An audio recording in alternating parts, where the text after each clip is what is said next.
You'll never know. You'll never know what God really has for you. I was speaking at a school once.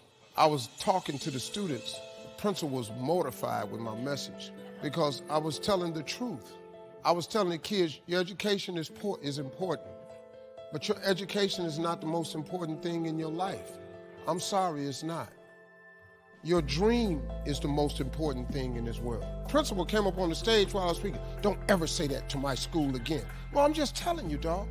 You can save your kids a lot of pain if you ever talk to them about their dreams. You got to talk to young people about their dreams. If you talk to kids about their dreams, your dreams can spur you to get the education. But if you never find out what a child is dreaming about, you can't hold their attention. It's the dream, man. You got to dream about something so big that it dwarfs all your fears. The way you overcome fear is with your dream. You got to make your dream so big that nothing matters except that dream. You're willing to do everything that's necessary. I was listening to Will Smith the other day. Will Smith said the best things in life is on the other side of fear. It's on the other side of fear. But fear freezes people, man. The fear of failure freezes people. Suppose I don't do it.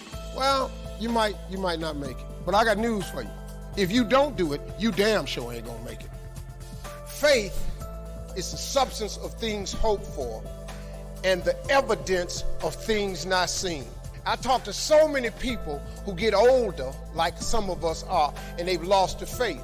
Well, faith is really simple. Faith is the substance of things hoped for. All that means is in the beginning, you just hope something pop off. You know, you just kind of hope something happen for you. I was hoping I would get on TV. I wrote it on a piece of paper when I was 10, I want to be on TV. The problem I had when I wrote it at 10 was I suffered from a severe stuttering problem. I could not talk outside of my house. So can you imagine when I wrote on a piece of paper, I want to be on TV and turned that in? The first thing the little boy next to me asked me, he 10, well, how long is your TV show going to be? Because you're going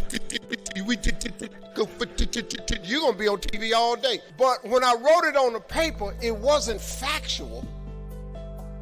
It was just hoping. You just got to start with the hope. Faith is the substance of things that you hope for. You just hope something jump. Then what happened is through grace and favor, he give you a couple of them things you hope for, and then you're supposed to start believing then. Because now it turns into faith.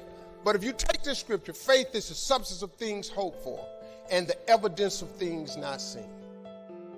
Albert Einstein said that imagination is everything. It's the preview to life's coming attractions.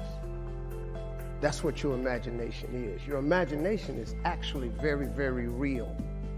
Everything you imagine could be a preview to life's coming attraction. Everything we have today came from somebody's imagination. Somebody was talking on the phone with that cord on the wall and got sick of it and said, you know what, man, if I could just go outside and talk on the phone, ta-da, we got cell phones. Somebody got tired of driving across the country and said, man, if I could fly over there, boom, we got airplanes. Imagination is everything. It's a preview to life's coming attractions. Everything you've ever imagined is real.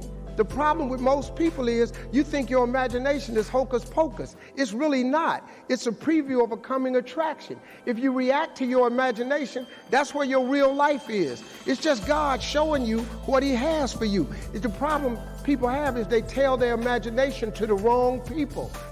See, if you want to kill a big dream, tell it to a small-minded person. It's dead. How many times, man, have you had a tremendous idea? Something you thought was the one, and you went and told it to your loved ones and your so-called friends, and they shot it down. I mean, you was convinced that it was just, oh man, I just came to you. And you told it to them and they shot it down. And you thought since they was your loved ones and their friends and they got your best interests at heart, you believed them. You was wrong.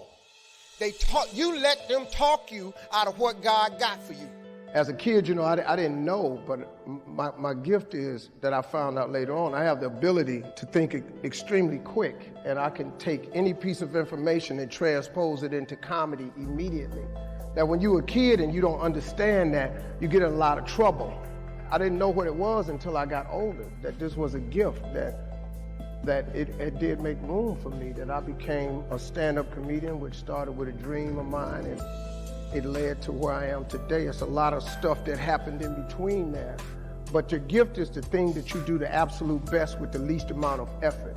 That's your God-given gift, and everybody has one, and God gives it to you at birth. You don't have to go anywhere to discover it. It's not in the water. It's not on a mountaintop. It ain't hid under a rock. Your God-given gift is instilled in you at birth. If you pursue that as opposed to your passion, there lies your greatest chance for success.